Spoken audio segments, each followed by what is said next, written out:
But we're going to get on to our 7-minute sales segment today. I'm super excited about it. I'm going to switch over to our slide, get off of my Facebook here. And today's presentation is how to make every day more effective and more profitable.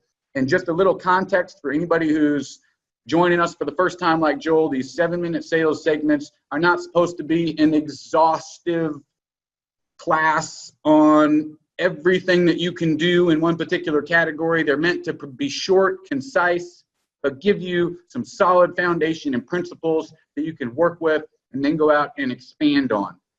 So today, again, how to make every day more productive and more profitable.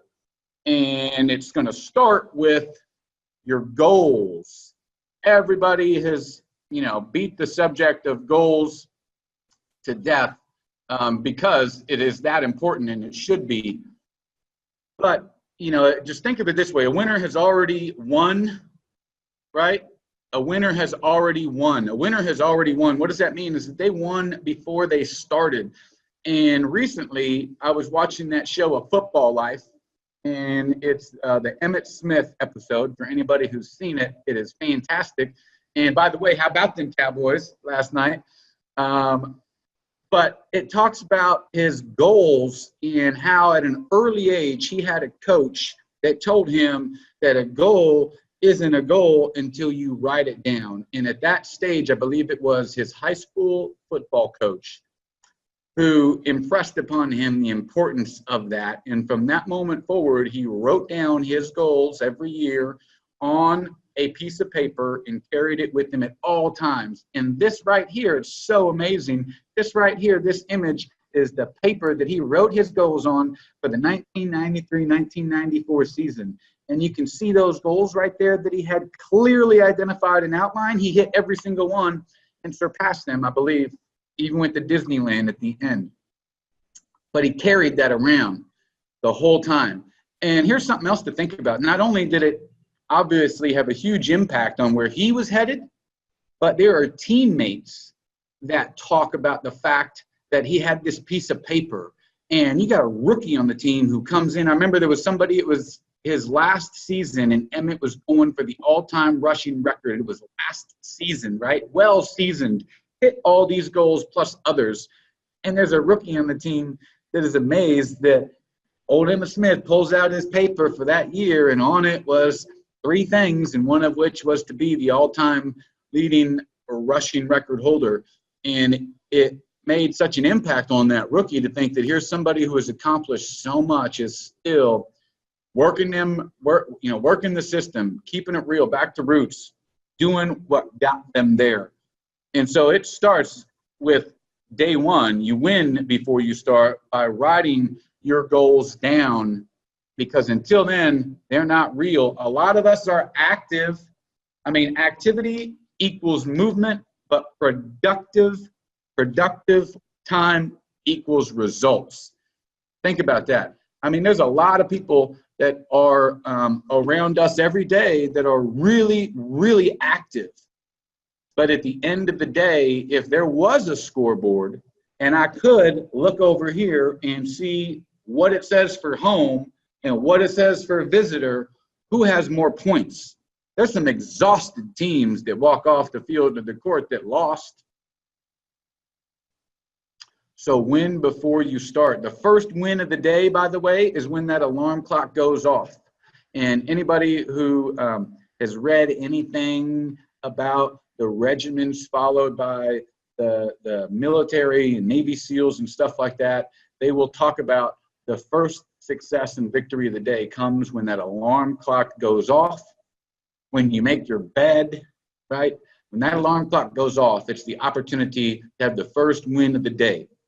And the only way to make up more time, which is all, a problem for everybody, there's the same 24 hours in a day for everybody, and the way to get stuff more done is to create more time. The only way you can create more time is to get up earlier. So that's tip number 1 in making a more productive and more profitable day for you, is outside of the goals, and that should be right now evident on how important that is, but make the first win of the day in the morning, get up out of bed and start doing something. I watched the Today Show this morning and Dolly Parton was on it, and she said she gets up at 3 o'clock. And from 3 to 7, she gets more work done than half the people that she knows who get up at 8 and work all day till 5.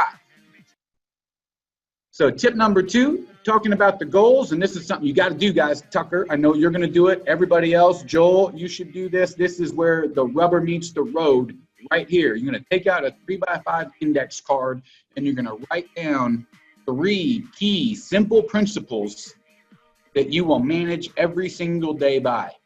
3 key principles that you will manage every single day by. Whatever those 3 are for you, you're going to get a 3x5 index card. You're going to write 1, 2, 3, and then you're going to turn it over. And on the back of that 3x5 index card, you're going to write down the 3 biggest goals for this year. 2019 is what we should be writing on the back of this card. No better time than right now. And next, you're going to put that index card in your wallet, or you're going to put it in your purse, and you're going to carry it everywhere with you. You're going to make photocopies of it. You're going to put them everywhere, and you're going to read it, and you're going to recite it every day at a scheduled time, just like it was one of the most important tasks that you had to do for that day. That reading and reciting it, just as though it was a scheduled task, is what will allow you to make it a reality. Carrying the card around in your pocket ain't gonna do nothing. But if you read it and recite it every day and internalize it, you can feel the weight of it in your pocket, and the weight of it in your pocket will make an impact. Think about how empowering it is. Let me pull it out, show you my goals. I'm clear on my goals every day. I can pull it out. Hopefully it's worn and weathered because it's got 50 million creases in it from as many times as you pulled it out and unfolded it and looked at it and read and recited it, even on the days that you didn't want to. This is where winners win before they start. Simple as that. Next is we need to focus on the right things, not everything. So focus on the right things, not everything. As I mentioned before, we all have the same 24 hours in a day. Now, how many of those hours do you spend doing the activities, really? How many do you spend doing the activities that have the most impact on today's goals? It's 2 o'clock right now. How many activities, how much time between now and, this morning and now, have you spent doing activities that really related to that weekend goal? Or the end of the month goal. It's the 30th. It's the last day of the month. How many hours this week were spent on activities that would make the most impact for the goal, which now we have 6 hours left, or whatever it is? What was today's goal? What was it? In some cases, there's some people that don't know. Or maybe you know, but somebody on your team doesn't know, right? Lead from the top down. Make sure everybody on your team knows what today's goal was. Make sure everybody on your team knows what the right things are so that they're not trying to do everything, but they can be focused on the right things that will have the biggest impact on the goal. And something here that will help you do that is this activity asset value worksheet, guys. And so you can print this out. I'm going to share a link that will have 3 worksheets I'm sharing with you today, this being one of them. And so this is an activity asset value worksheet. And on the left-hand side here, activity, you would put down the activity. So here, think about the activities that you do on a daily basis. All the activities that you do throughout the day related to business and reaching your goals. Those go under the activity column. What goal will this activity help you hit? Pull out your card. Look at those goals on your card. Which one of those goals is the activity going to help you achieve? Third, rank the impact of this activity on the goal. So is this activity small in the impact that it makes, like a 2 or 3? Or is this activity really, really important to hitting the goal, in which case it would be a 10? And then the fourth is classify the activity as an asset type. Cash, savings, or cost. And let me explain what I mean. Cash is something I'm going to do that's going to result in something right now. It's going to result in moving the needle immediately on the goal. Savings is an activity that, for instance, is building business for the future. Nurtures is a good example of that. That's savings. You know, done right with the right plan, that's money in the bank. So there needs to be a certain level of time, right, spent on activity that builds the savings. What we want to reduce is the activity that's a cost, right? It's very low in its impact to any of the goals. And that's what we want to spend less time doing. More time focused on cash and savings activities, preferably those activities that rank at a 5 or better. And stuff that ranks below a 5 or better, we should question whether or not it's an activity that needs to continue, or how we can improve upon the impact that that activity makes towards hitting the goal. Sometimes there are activities that may be important, but not for you, they're not a 10. So fill out this worksheet. You can print this out and keep it close by. The next principle is search for business with your head as well as your hands. We can be busy and active, and hey, if I've come in today to prospect heavily, because it's the last day of the month and I want to stack the deck for the first week of the month, you know, I can come in here and I can make $500 or $600 today. And that's good, but there's some value in thinking about who I talked to in September also, who told me to call them in January, but because I'm always taking inventory on where my next deal is going to come from, I remember that person and I say, you know what? I think that I could probably get them over the fence with the call today. I could probably work an angle to explain why it's so important that we meet before the end of the year. So search with your head as well as your hands. Search and deploy. You know, you got to sometimes search for opportunity. It doesn't always knock, that's for sure. And deploy. Once you identify who you want to target, then work to develop a winning game plan to achieve the desired outcome. You're going to prioritize and execute. And in the real world, it would sound like next week on Monday, going, where are we going to get our first listings, new listings of the month? Who's got who? Well, I think I can probably call Tom Smith. I talked to them a couple weeks ago, get them up. All right, well, let's put him on the board. Who else do we got? And that's what that sounds like in the real world. And then we deploy and go out and say, what are we going to do to get that deal? What's the desired outcome? Who's going to operate that strategy? And we get after it. We go get them. And to help you do that, you can use this worksheet right here. So we've got our target client. That'd be the person that we want to convert. Our winning game plan. So this is the strategy that we're agreeing on that's going to get the job done. The job that we want to get done, the desired outcome, we go there. What's our confidence level on a 1 to 10 scale? Who's the operator, the person in charge of getting this done? And at the end of the day, what's the result? What's the result? Another thing that is interesting in going through this is you can start to see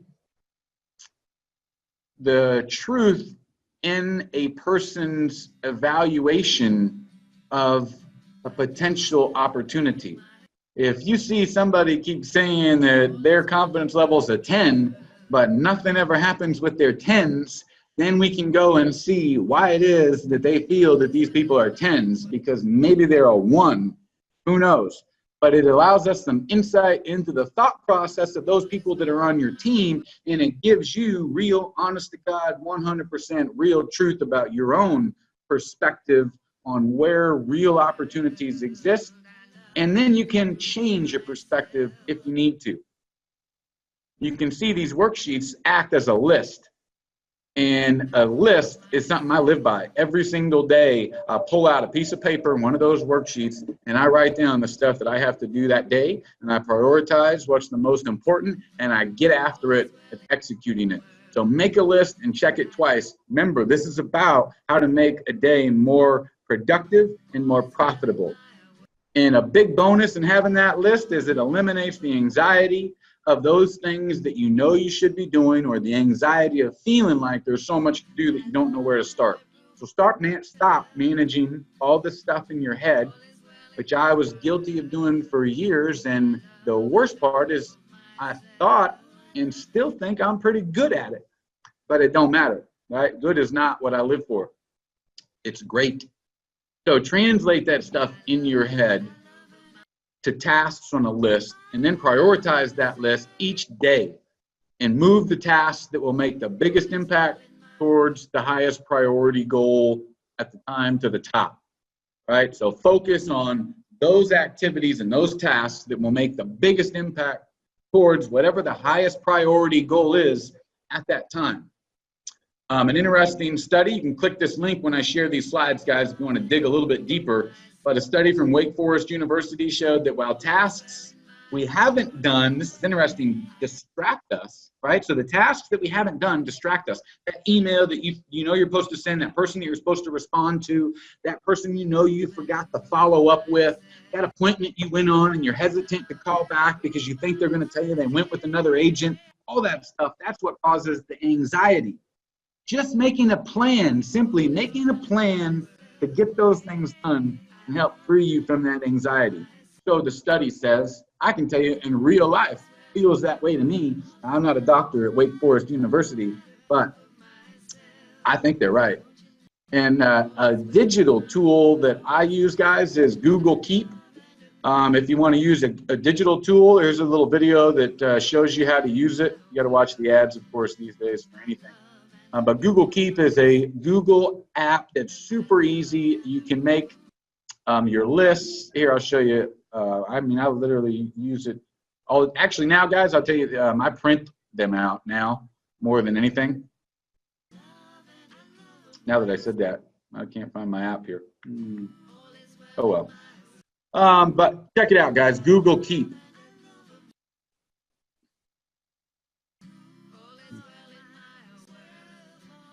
I shut my slides off. Hold on.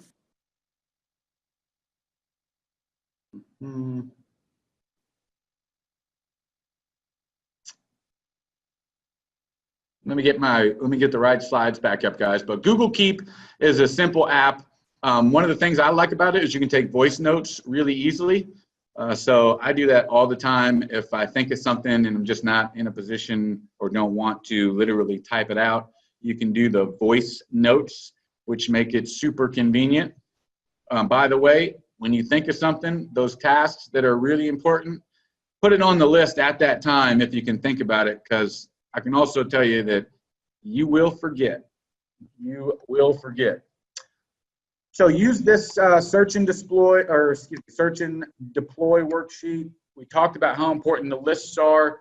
So you can use this as well as your victory plan list builder. I call it a victory plan because if we do our list correctly at the beginning of each day and we prioritize those tasks that will make the biggest impact towards the goal, we are winning before we start.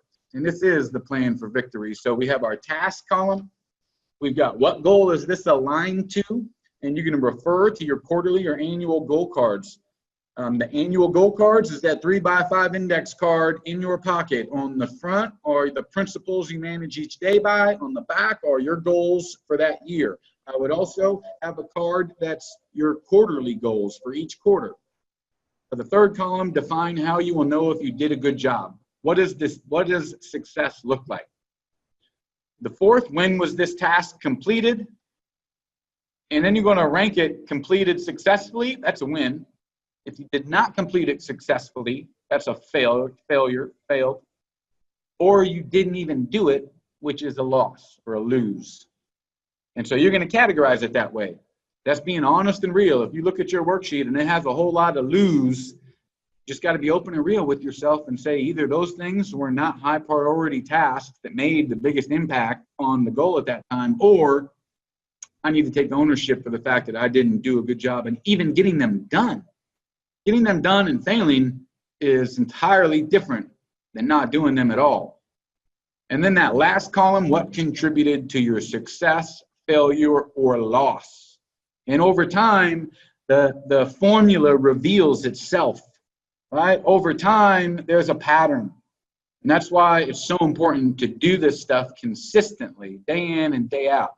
And that column about what contributed to your success, your failure, or your loss gives you all the answers you need to plan for a better quarter, a better year, or a better day tomorrow. So that's it for today's 7-minute sales segment. A little bit longer today because I added the worksheets, but I know that that's going to be helpful for a lot of people. My suggestion is to print those suckers out, have a stack of them, and make it part of your process every day. Disseminate them to your team. Make it part of the process. Take the search and deploy, fill it out as a team, and then refer to it on your huddles at the beginning and the end of the week, and really make it part of the culture.